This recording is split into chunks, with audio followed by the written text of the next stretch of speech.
This year, it is particularly joyful for me to be able to welcome back to Bioneers several women who have been incredibly important as friends, inspirations, and role models to me. Among them, none has been more influential in inspiring my life's journey than Terry Tempest Williams. Yeah.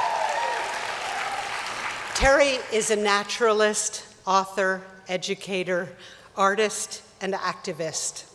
She's one of the greatest engaged nature writers in the lineage of John Muir, Aldo Leopold, Rachel Carson, Gary Snyder, Barry Lopez, Mary Oliver, and Thoreau. But her body of work, which includes over a dozen extraordinary books, transcends any pigeonholes.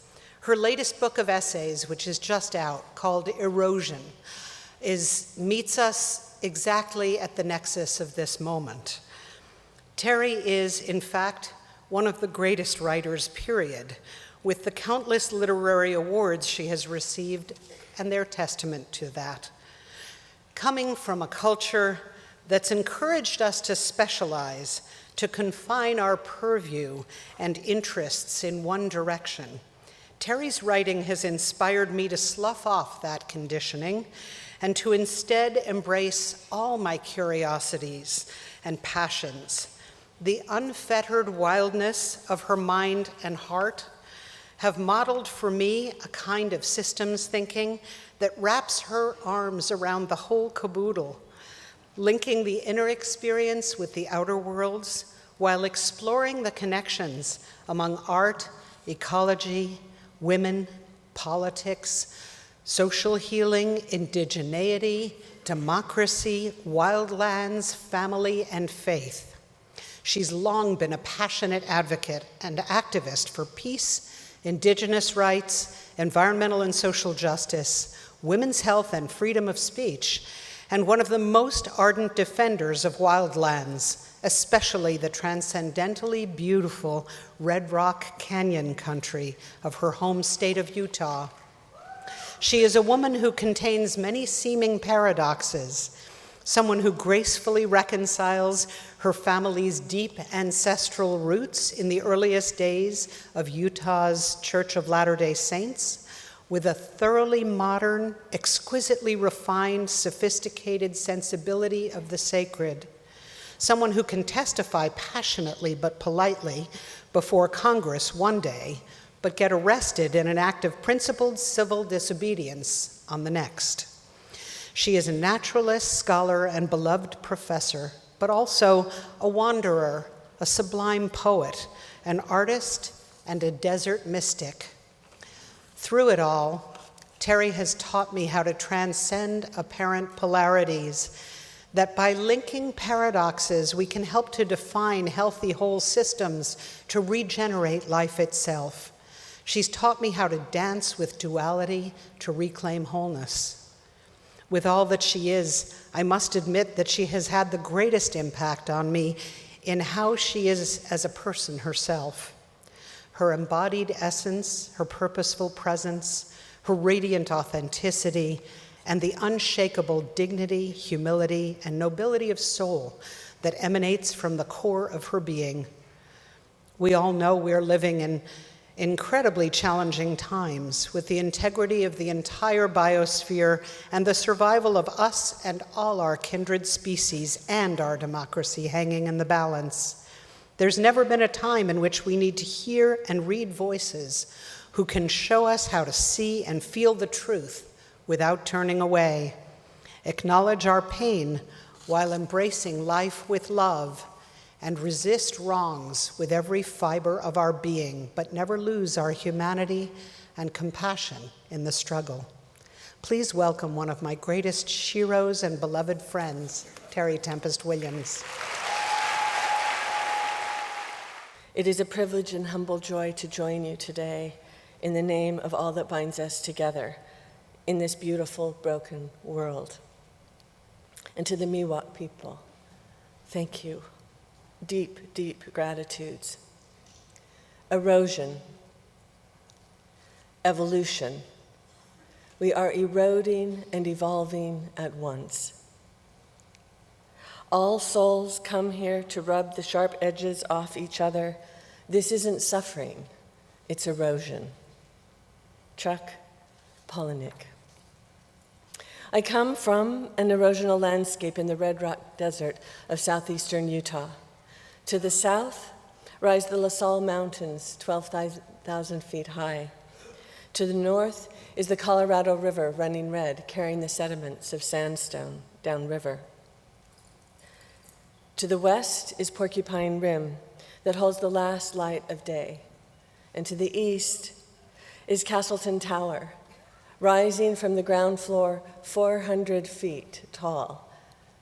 Wingate sandstone, one of the largest freestanding towers in the world. Eroding. This past summer, geologists from the University of Utah detailed the natural vibration of this sandstone tower. They enlisted 2 climbers to place a seismometer at the bottom of the tower and then climb and place another seismometer at the top. They wanted to listen to stone. What they found surprised them.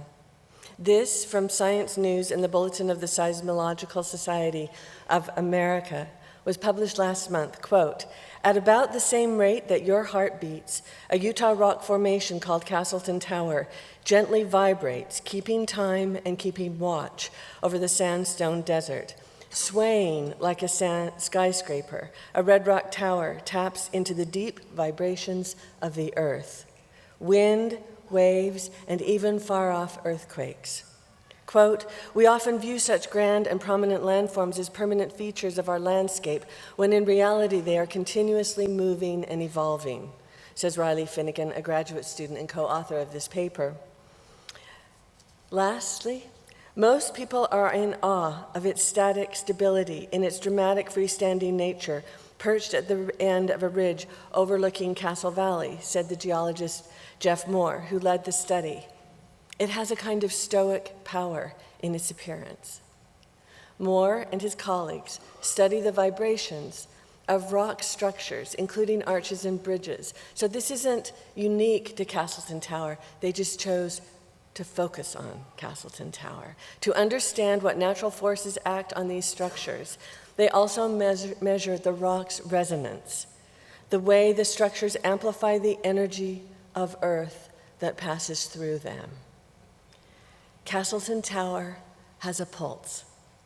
For those of us living in the valley, what we have intuited has been confirmed. Castle Rock is alive. Let's take this next few minutes, and I just want us to listen to the pulse of Earth. Castleton Tower.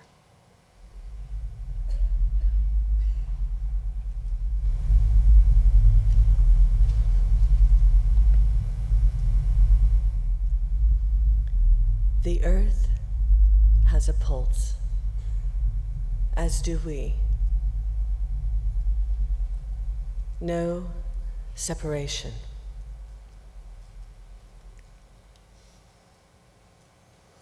Our pulse, the pulse of Earth, Castleton Tower, is relational, born out of love and grief, disturbance and stillness at once. There are no beautiful surfaces without a terrible depth. Nietzsche. To commit to a place is to commit to the shadow side of our own home ground.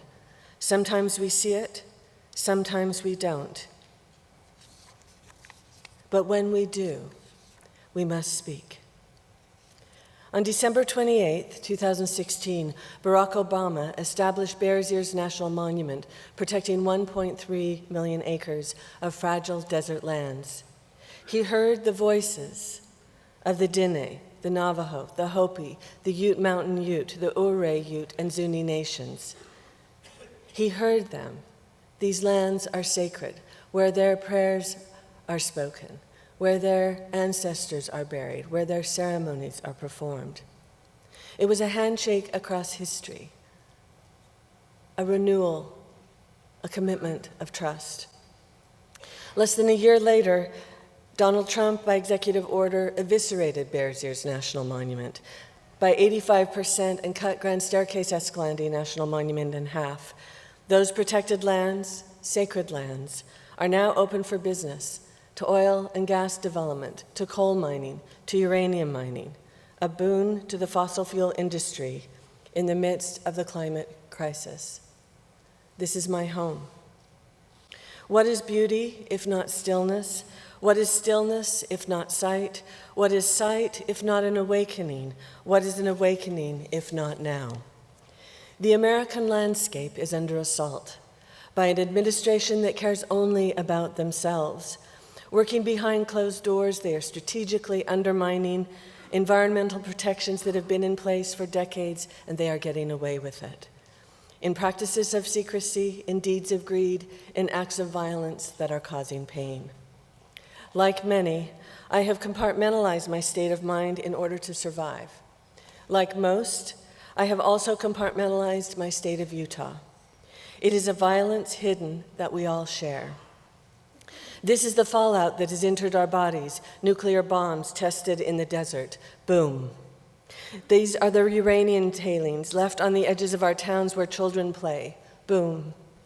The war games played and nerve gas stored in the West Desert. Boom. These are the oil and gas lines, frac lines, from Vernal to Bonanza in the Uinta Basin. Boom. This is Aneth and Montezuma Creek, the oil patches on Indian lands. Boom. Gut Bears Ears. Boom. Cut Grand Staircase Escalante in half. Boom. And every other wild place that is easier for me to defend than my own people and species. Boom. The coal and copper mines I watched expand as a child, Huntington and Kennecott. Boom. The oil refineries that foul the air and blacken our lungs in Salt Lake City, our children's lungs, boom. And the latest scar on the landscape, the tar sands mine in the Book Cliffs, closed, now hidden simply by its remoteness, boom. At the Cisco Desert, where trains stop to settle the radioactive waste they carry onto Blanding, boom.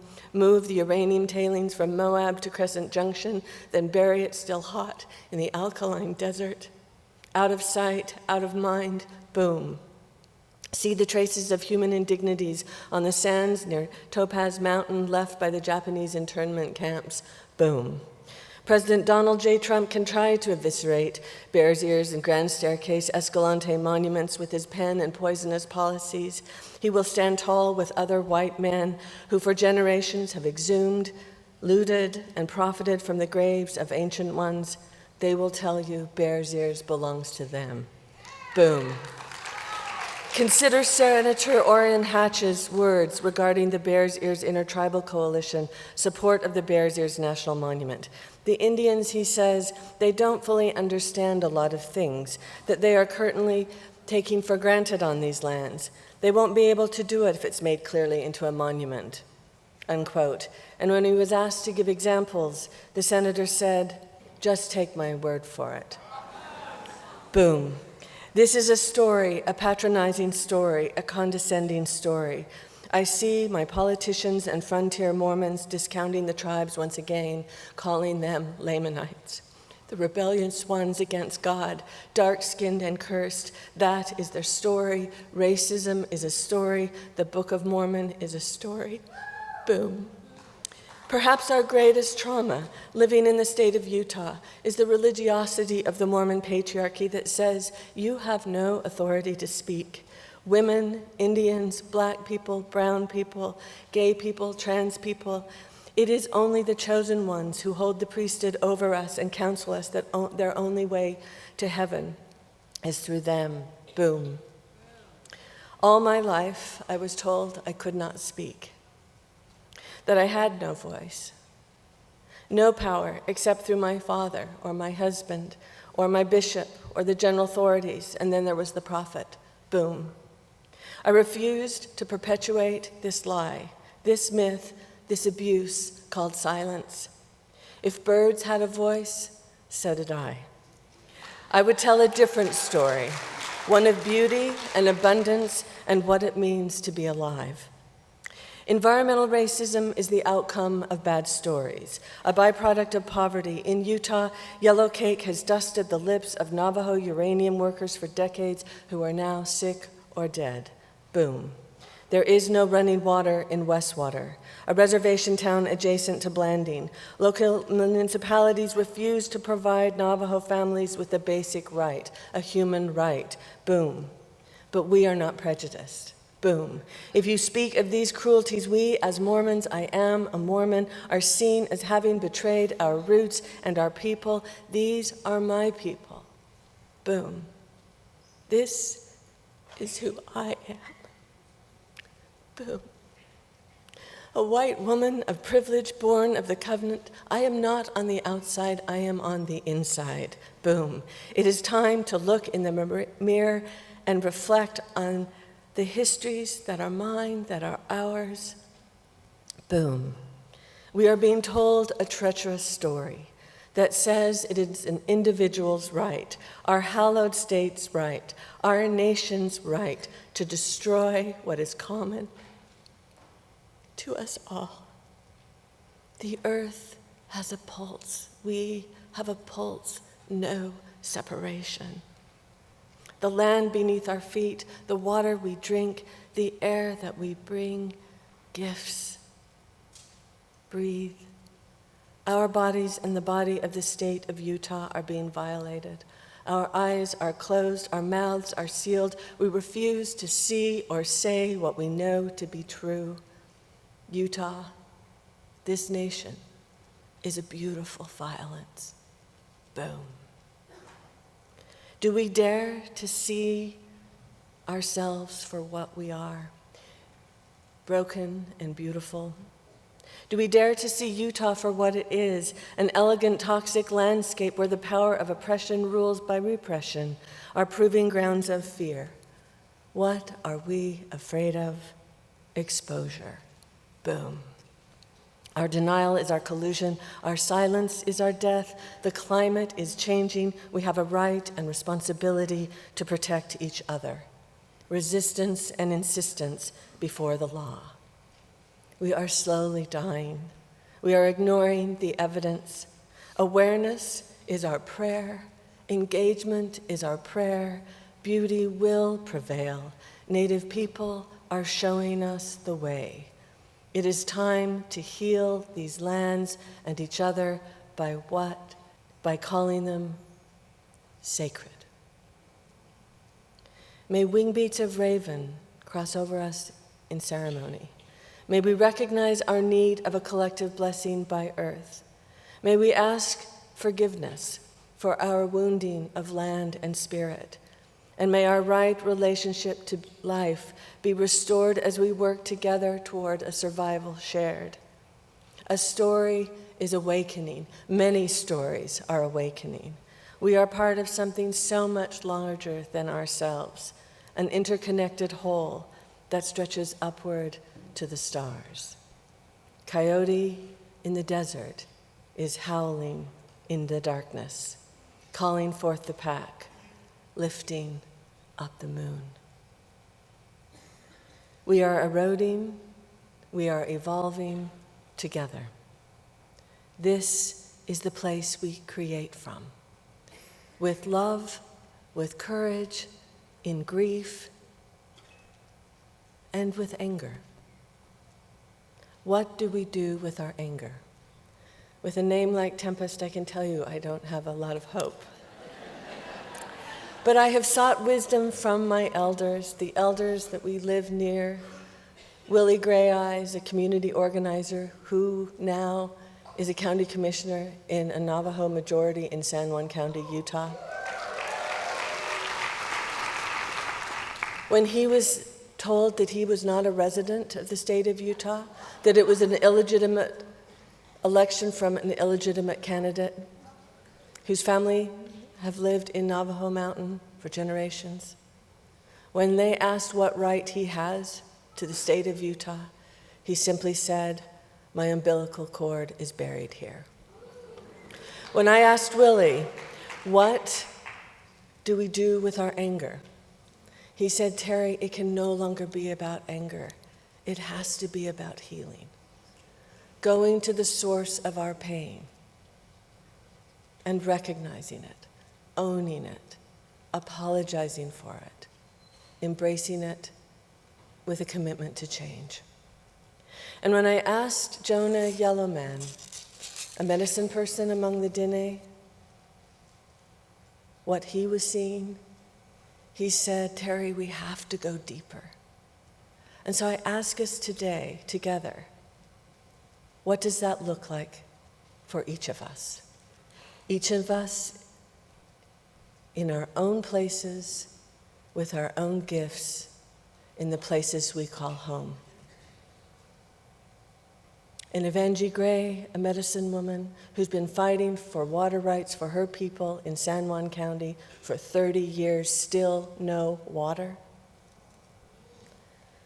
She says, to dwell is to see things as they are, and then you stay and fight for those things that you see for your community. It is a privilege, she said. We are eroding and evolving at once.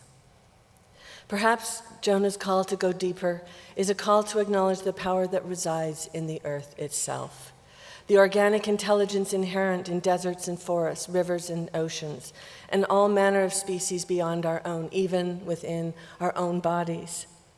We cannot create wild nature, we can only destroy it, and in the end, in breathtaking acts of repentance and renewal, try to restore what we have thoughtlessly removed at our own expense, be it wolves in the Yellowstone or willow flycatchers along the Colorado River.